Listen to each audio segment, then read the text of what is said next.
नमो भगवते वासुदेवाय. तर आपण श्रीमद भागवत महापुराण पाहत आहोत आणि त्यातील हा आपला 11वा स्कंद. 11व्या स्कंदातील अध्याय 10व्या अध्यायामध्ये आपण इहलौकिक व पारलौकिक भोगांच्या असारतेचे निरूपण पाहणार आहोत. श्रीकृष्ण म्हणतात, साधकाने सर्व प्रकारे मला शरण येऊन मी सांगितलेल्या आपल्या धर्मांचे सावधपणे पालन करावे. निष्काम भावाने आपला वर्ण, आश्रम आणि कुळ यांचेही आचार पाळावेत.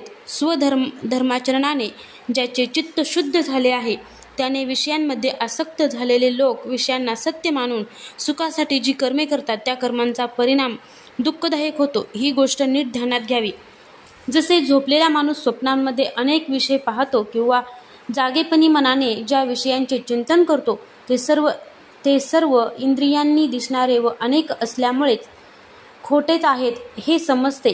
तसेच इंद्रियांच्याद्वारे बाहेरील विषयांत जाणवणारी भेदबुद्धी सुद्धा खोटीच आहे. ईश्वरपरायण मनुष्याने नित्यनैमित्तिक कर्मांचेच आचरण करावे. सकाम कर्मे कधीही करू नयेत. जेव्हा तो आत्मज्ञानासाठी प्रयत्नशील होईल तेव्हा तर नित्य कर्माचीही फिकीर करू नये. माझ्या भक्ताने अहिंसा, सत्य, अस्तेय, ब्रह्मचर्य व अपरिग्रह या यमांचे पूर्णपणे पालन करावे. शौच, संतोष, तप, स्वाध्याय, ईश्वर प्रणिधान या नियमांचे आत्मज्ञानाला अडथळा येत नसेल तर यथाशक्ती पालन करावे. मला जाणणाऱ्या शांत स्वरूप गुरूंजवळ जाऊन त्यांना माझेच स्वरूप समजून त्यांची सेवा करावी. कसलाही अभिमान धरू नये, कोणाचाही मत्सर करू नये. नेहमी सावध असावे. माझेपणाचा भाव सोडावा. गुरु आणि माझ्याबद्दल निस्सीम प्रेम ठेवावे. तत्व समजून घेण्याची जिज्ञासा असणाऱ्याने कोणत्याही प्रकारची घाई करू नये. कोणाबद्दलही दृष्टी ठेवू नये. निरर्थक आणि असत्य भाषण यापासून दूर राहावे. पत्नी, पुत्र, घर, जमीन, अपतेष्ट, धन इत्यादी सर्वांमध्ये एकच आत्मा असल्यामुळे सर्वांची सुखदुःखे स्वतःसारखीच आहेत असा सगळीकडे समभाव ठेवून तटस्थ राहावे. आत्मस्वयंप्रकाशित सर्वांचा साक्षी आणि स्थूल व सूक्ष्म या दोन्ही देहांपासून तो पूर्णपणे वेगळा आहे. ज्याप्रमाणे जळणाऱ्या लाकडाहून जाळणारा व प्रकाश देणारा अग्नी वेगळाच असतो. जसा लाकडाशी संबंधित असूनही त्याहूनही वेगळा असलेला अग्नी लाकडाच्या आकारानुसार लहान मोठा, पेटणारा, विझणारा असा लाकडाचे गुण स्वतः घेणारा दिसतो.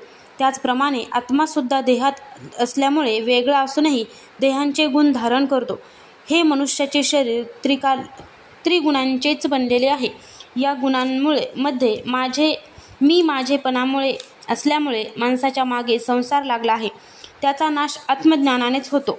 म्हणून विवेकाने देहामध्ये असणाऱ्या केवल स्वरूप परमात्म्याला नीट जाणून स्थूल सूक्ष्म देहांविषयीची सत्य बुद्धी सोडून द्यावी. यज्ञासाठी अग्नी उंबराच्या लाकडातून घुसळून काढतात. त्यात खाली लाकूड असते त्याला अधर अरणी म्हणतात. वरच्याला उत्तर अरणी म्हणतात आणि मधल्या उभ्या रवीसारख्या लाकडाला मंथन काष्ट म्हणतात. हे घुसळले असता अग्नी उत्पन्न होतो. येथे हे रूपक केले आहे. ज्ञानरूप अग्नी उत्पन्न होणाऱ्या क्रियेत आचार्य खालचे लाकूड आहेत आणि शिष्य वरचे. आचार्याचे प्रवचन हे मंथन काष्ट होय. त्यापासून आत्मज्ञानरूपी अग्नी निर्माण होतो. तो परमानंद देणारा आहे. बुद्धिमान शिष्याची ती अत्यंत शुद्ध झालेली बुद्धी गुणांपासून उत्पन्न झालेल्या विषयरूप मायेचे भस्म करून टाकते. जेव्हा जग उत्पन्न करणारे गुण भस्म होतात तेव्हा इंधनाला जाळून स्वतः शांत होणाऱ्या अग्निप्रमाणे ती बुद्धीसुद्धा नाहीशी होते. जर तुला असे वाटत असेल की कर्म करणारे व त्या कर्मांची सुखदुःखादी फळे भोगणारे जीव अनेक आहेत, तसेच कर्मांचे फलस्वरूप लोक, कर्मांच्या उपभोगांची वेळ, ती कर्मे सांगणारी शास्त्रे, कर्मांपासून मिळणारे शरीर हे सर्व नित्य आहे. त्याचप्रमाणे सर्व पदार्थ प्रवाहरूपाने नित्य असून सत्य आहेत व त्या आकारानुसार ज्ञान उत्पन्न होऊन नष्ट होते. तर हे उद्धवा, सर्वच मनुष्यांना देह व काळाचे विभाग यांच्यामुळे प्राप्त होणाऱ्या जन्माधिक अवस्था नित्य मानाव्या लागतील व त्यांना मोक्ष कधीच मिळणार नाही. शिवाय या जगात कर्म करणारा व त्याची सुखदुःखे भोगणारा मनुष्य प्राणी संपूर्णपणे परतंत्र आहे. अशा पराधीन प्राण्याला कोणता विषय सुख देऊ शकेल या जगात असे दिसले की उत्तम कर्म करू जाणणाऱ्यांनाही सुख मिळत नाही आणि कर्म न करणाऱ्या मूर्खांनाही दुःख भोगावे लागत नाही. अशा स्थितीत कर्मामुळे सुख मिळविण्याचा अहंकार व्यर्थ आहे. जरी सुख दुःखाची प्राप्ती आणि नाश कसा होतो हे एखाद्याने जाणले तरी सुद्धा मृत्यू केव्हा येईल व तो कसा टाळावा हे तर खात्रीने कोणालाही माहीत नाही. वधस्थानाकडे नेल्या जाणाऱ्या माणसाला ज्याप्रमाणे कोणतीही भोग सामग्री संतुष्ट करू शकत नाही, त्याचप्रमाणे मृत्यूजवळ असणाऱ्या माणसाला कोणता पदार्थ किंवा कामना सुखी करू शकेल. या लोकांप्रमाणेच परलोकसुद्धा सदोषच आहेत. तेथे सुद्धा स्पर्धा, असूया, पुण्य क्षीण होणे आणि नाश पावणे हे सर्व आहेत. जशी पुष्कळ कष्टाने केलेली शेती अतिवृष्टी अनावृष्टी यांसारख्या संकटांनी नष्ट होते, त्याचप्रमाणे परलोकासाठी केलेल्या प्रयत्नात विघ्ने येतात व ते प्रयत्नही विफल होतात. जर कोणतेही विघ्न निर्माण न होता चांगल्या तऱ्हेने यज्ञ इत्यादींचे अनुष्ठान पूर्ण झाले तर त्यामुळे परलोकाची प्राप्ती कशी होते ते एक. यज्ञ करणारा पुरुष यज्ञांच्या द्वारा देवतांची आराधना करून स्वर्गात जातो आणि तेथे आपल्या पुण्यकर्मांच्या द्वारा प्राप्त केलेले दिव्य भोग देवतांप्रमाणे भोगतो. त्याच्या पुण्यानुसार त्याला एक तेजस्वी विमान मिळते आणि तो त्यातून अप्सरांच्या बरोबर मनोहर वेश घेऊन विहार करतो. तेव्हा गंधर्व त्याच्या गुणांचे गायन करतात. त्याच्या इच्छेनुसार जाणाऱ्या व घंटांच्या माळा लावलेल्या विमानातून तो देवतांच्या विहार स्थळांमध्ये अप्सरांसह आनंदाने क्रीडा करीत असता आपण लवकरच येथून खाली भूतलावर पडू याचे त्याला भानही राहत नाही.